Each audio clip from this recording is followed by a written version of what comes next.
नमस्कार दोस्तों। आज मैं आपको दीपावली की कुछ जानकारी देना है, पूजा की विधि वगैरह ये और लक्ष्मी प्राप्ति और ऐसा क्या होता है कि अपन मेहनत बहुत करते हैं लेकिन रिजल्ट नहीं मिलता है, या घर के अंदर छोटा मोटा जो वास्तु है या लक्ष्मी संबंधी जो चीज़ें हैं वो आपको मैं वेरीफाई करना है कि किस तरह से विधिवत होना चाहिए। तो सबसे पहले स्टार्टिंग करूँगा घर के गेट से। तो घर का जो मुख्य द्वार है, आपका घर का गेट है, उस पे 2 स्वास्तिक आप बनाएँ। एक ऑरेंज कलर का जो सिंदूर आता है, उससे 2 स्वास्तिक बनाएँ घर के गेट के आस-पास में, ठीक है?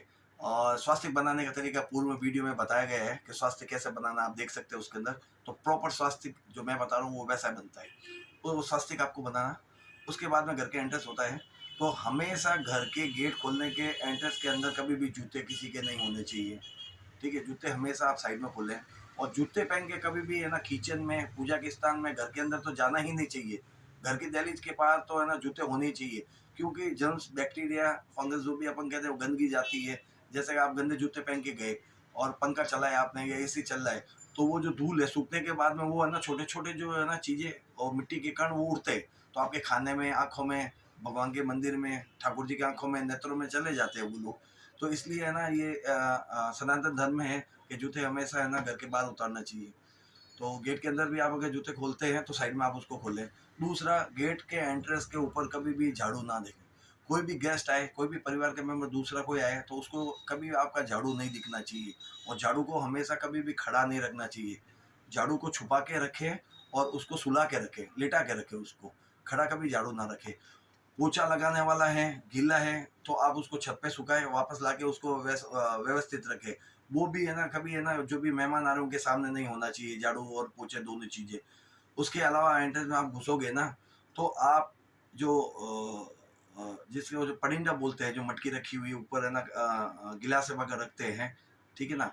तो हमेशा आप ध्यान रखें कि एक एक्सेस लोटा उसके ऊपर रखें और गिलास लेके पानी पीने के बाद अगर जूठी करते हैं धोने में रखें। लेकिन वो प्रॉपर है ना सजी हुई होनी चाहिए, डेकोरेटिव होनी चाहिए, वो पितरों का स्थान है वो एकदम शुद्ध और ऐसा होना चाहिए। तो उसको दोनों जो हैं, दोनों फोर्स जहाँ मटकी और ऊपर जो रखते हैं अपन गिलास है, उसको भी आप प्रतिदिन एक बार है ना या सप्ताह में उसको एक बार साफ करना चाहिए। उसके बाद में अपन किचन की बात करें, किचन की अगर बात करें अपन, तो किचन में कभी भी है ना रात्रि के बर्तन जूठे सुबह नहीं धोने चाहिए, रात को ही धोने चाहिए। ठीक है, रात्रिकालीन कभी भी वस्त्र आपको नहीं धोने चाहिए, सुबह आप उसको धोएं। झाड़ू लगाते हैं आप, तो झाड़ू जो लगाना है वो सुबह उठ के आप सबसे पहले झाड़ू लगाएं, या आप जो भी पूजा पाठ निवृत्त होने के बाद लगाएं, ठीक है ना? और अगर गुरुवार का दिन है तो उस कचरे को है ना बाहर न फेंके, शुक्रवार के दिन उस कचरे को बाहर फेंके। गुरुवार के दिन है ना पैसे खर्च करना या कचरा या जो भी है ना डीपली सफाई करना निषेध है, ठीक है? और पूजा के जो रसोई है, आपकी किचन है, वो भी साफ सुथरा और हाइजीनिक होना चाहिए और प्रॉपर सारी चीज़ें रखी होनी चाहिए। और जो भी गैस स्टोव है आपका, उसको स्टोव को भी साफ करते रहे आप उसको, ऐसा ना वो गंदा रहे। उसके अलावा अपन आगे चलते हैं पूजा के स्थान। पूजा का स्थान आपका प्रॉपर लाल कपड़े के ऊपर सारे भगवान विराजमान होने चाहिए, और अगर आप उसके अंदर पर्दा अगर करते हैं तो और अच्छा है, क्यों सनातन धर्म में कहते हैं कि 5 चीज़ें छुपाने योग्य है। तो पूजा का स्थान है, पैसा है, भोजन है, अधो वस्त्र है और पत्नी है। ये अपन जो अपन घूंघट प्रचलन जो कह रहे हैं, ये कोई प्रथा नहीं है, लेकिन सनातन में आदिकाल से ये चला आ रहा है कि इसमें है ना घूंघट रखना चाहिए महिला को। खैर वो अलग बात है। उसके बाद आगे आगे चलते हैं अपन। बेडरूम में आपका जो बेड है वो हमेशा आपका पूर्व व पश्चिम की तरफ रखे तो ज़्यादा अच्छा है, ठीक है ना? लेकिन दक्षिण में सिर करके नहीं सोना चाहिए। उससे आपको बहुत सारे है ना उजुल-फुजुल है ना ख़्याल आएँगे, ऐसे बुरे सपने आएँगे। और पलंग के ऊपर जो भी पछेदी जगह ऐसी बनी हुई है उसके ऊपर भारी कोई भी चीज़ ना रखें। पलंग को कभी भी है ना बीम के नीचे ना रखें, क्या आपको सोने में उसमें समस्या आएगी, ठीक है? अनिद्रा होगी और समस्या होगी। और कोई भी कबाड़ा जो है, कबाड़ का आइटम है, वो बेडरूम में ना रखें। उसके बाद अपन आते हैं लॉकर की तरफ, जहाँ तिजोरी, जहाँ लॉकर है। लॉकर के अंदर हमेशा आप ध्यान रखें, मैं आपको एक सरल और बहुत अच्छी चीज़ बता दूँ मैं। दुनिया के अंदर जितने भी घर हैं, जितनी भी महिलाएँ मेरा वीडियो देख रही हैं, उनसे सबसे निवेदन है, मैं एक सवाल पूछता हूँ आपसे, घर के अंदर एक ऐसी जगह है कि जहाँ पे कभी मकड़ी के जाले नहीं होते, कभी डस्ट नहीं आती, कभी उसको साफ नहीं करना होता है। वो ऐसी जगह है, सोचो आपको नहीं पता चलेगी। मैं आपको बताऊँ वो जगह कौन-सी है, वो है तिजोरी, लॉकर। लॉकर में कभी भी है ना, आप देखोगे मकड़ी नहीं जाती, जाले नहीं होते हैं, डस्ट नहीं आती है। वहाँ पर महीने, 2 महीने, 6 महीने में आपको सफाई करनी नहीं पड़ती है। इवन कि आप सालों-साल चलते रहते हैं। तो हमेशा आप लॉकर देखें, लॉकर जो है अपना, लॉकर रखने का जो अलमारी है, अलमीरा है, लोहे की है या कबर्ड बना हुआ है, तो उसको रखने का तरीका है जहाँ पे ऑर्नामेंट और पैसे रखते हैं। या तो जैसे मान लो कि मेरे दाहिने हाथ की तरफ दक्षिण है, बाएं हाथ की तरफ उत्तर है, तो आप अलमीरा को आप ऐसा रखो कि जब अपन खोलते हैं, उसका अलमारी का जो मुंह है वो उत्तर की तरफ रहे और मेरा दक्षिण की तरफ रहे, तो भी आप बहुत अच्छा है। और आप उत्तर में अगर अलमीरा को रखते हैं और जब खोलते हैं तो अलमारी का मुंह रहेगा दक्षिण की तरफ, मेरा रहेगा उत्तर की तरफ। तो सबसे अच्छा जो है वो है उत्तर दक्षिण में उत्तर दक्षिण में रखना।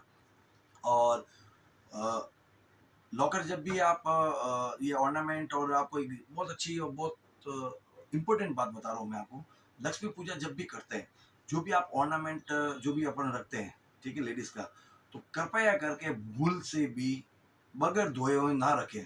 किसी ने मुझे कहा था सोना तो बहुत शुद्ध होता है, पवित्र होता है, सोने में तो क्या है, लेकिन सोना शुद्ध होता है, लेकिन सोने में जैसे हार है गले में पहना हुआ, उसके पीछे धागे है, ठीक है ना। तो अब जैसे मान लो कहीं पीरियड टाइम में या एमसी के जो टाइम होता है लेडीज का, ठीक है, तो अपन कहीं शादी में गए, पार्टी में गए, वो पहन के चले गए, अपन वापस लाके अपन लॉकर में रख दिया डायरेक्टली उसको। लेकिन जब लक्ष्मी की पूजा करते हैं तो उठा के उसको वापस सीधा अपन वहीं रख देते हैं, तो वो अशुद्ध होता है। तो एक बार है ना ऑर्नामेंट को भी है ना धो के शुद्ध करके ही रखे, ये मेरा आपसे निवेदन है। तो वैसे आप अगर इसको पूजा करोगे तो आपको वैसा रिजल्ट भी मिलेगा आपको, ठीक है। और लॉकर जब भी आप आपकी यूज़ है वो जब तक आप खुला रखें, नहीं तो हमेशा लॉकर को लॉक करके रखें, उसको कभी ऐसा है ना खुला ना रखें। और अगर परिवार के अलावा कोई भी सदस्य अगर है तो उनके सामने लॉकर कपड़ा करके ना खोलें, और लॉकर को सिर्फ दीपावली को खोलें और एक बार उसको साफ सफाई करके वापस कपड़ा चेंज करके लाल वस्त्र लगा के उनको विराजमान करें। जैसे मैं एक चमत्कारी मूर्ति का पहले वीडियो बनाया था गज लक्ष्मी का, वो ले तो और भी उत्तम है, तो उसका आपको रिजल्ट मिलता भी है। और दीपावली के दिन जब भी आप पूजा करो तो प्रॉपर बाजोट लगा के ज़मीन पे बैठ के आसन लगा के पूजा करें। और आगे मैं वीडियो डालूंगा लक्ष्मी पूजा का, तो अभी आपको मैं थोड़ा ऐसे ही आपको समझा रहा हूँ मैं। तो जब भी आप पूजा करें, देर रात जितनी आप पूजा करोगे लक्ष्मी का उतना ही है ना प्रसन्नता होती है, ठीक है ना। सिंह लग्न में आप करते हैं 2-2:30 बजे तो और भी अच्छा है, लेकिन आप अमूमन 11 बजे तो आप कम से कम आपको घरों के अंदर है ना करनी चाहिए। प्रतिष्ठान में अपनी गोद दिला विला में करते हैं आप 7 बजे, लेकिन घरों के अंदर आप 11-12 बजे के आसपास जरूर करें। तो जब लक्ष्मी पूजा अपन करते हैं और तब है ना पूरा परिवार बैठा रहे, सब प्रॉपर विधि से पूजा करें, हंसी मजाक के साथ में करें, पटाखे जो भी वो जलाएं। और रात को अगर मान लो रिक्सी आपको चीज लग रही है, ऑर्नामेंट महंगे है या कॉस्टली है, तो आप उनको अलमारी में पहले ही रख दें, लॉकर में रख दें, लेकिन वो थोड़ा वो सामान रख के पूरी लाइट जलनी चाहिए। जहाँ भी आप लक्ष्मी पूजा करते हो, मंदिर में करते हो, बेडरूम में करते हो, जहाँ भी आप करते हो, जो भी आपका उचित स्थान है, उसकी लाइट हमेशा जलती रहनी चाहिए। उस दिन दिवाली की रात को लाइट बंद नहीं होगी। और जिस जगह पे कर रहे हैं, चाहे मंदिर की गेट कर रहे हैं, चाहे रूम में कर रहे हैं, उसका गेट हमेशा खुला रहना चाहिए। उस गेट को बंद नहीं, मेन गेट आप जरूर बंद कर दोगे, लॉक लगा दोगे, लेकिन जहाँ पूजा की ना वो गेट हमेशा खुला रहना चाहिए। क्योंकि हो सकता है ऐसा भी है कि माता लक्ष्मी आपके घर आए और वहाँ पे ना जहाँ पूजा की हुई हो, जहाँ अपन पाँव बनाते हैं लक्ष्मी जी के, आपने देखो स्टिकर लगाते हैं अपन, तो लक्ष्मी जी पाँव के है ना संकेतों से आती है और आगे देखती है कि वहाँ पे तो ताला लगा हुआ है, ये बंद है, तो वो चली जाती है, ठीक है। और एक और विशेष आप ध्यान रखें इसके अंदर, घर के एंट्रेंस के सामने कभी भी नॉर्मल जो कांच होता है जो मुंह देखने वाला, वो कभी नहीं होना चाहिए। सबसे ज्यादा जो वास्तु में जो खराब कहते हैं ना, जो मेरा भी व्यक्तिगत अनुभव है कि एंट्रेंस के ऊपर कांच कभी नहीं होना चाहिए। क्यों?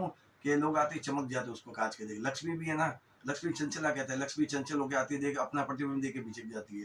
तो वैसे आपने देखा होगा कि कभी अमूमन देखा होगा आपने चिड़ी को, स्पैरो को, बाइक की है ना कांच लगा, उसको है ना वो टॉर्च मारती रहती है, अपनी चोंच मारती रहती है। उससे ये होता है कि वो ना सोचती है कि मेरा प्रतिद्वंदी है, ठीक है ना। तो सामने कांच नहीं होना चाहिए। ये छोटी छोटी चीजें हैं जो आपको करनी चाहिए और इससे आपको फल मिलेगा। जय माता दी।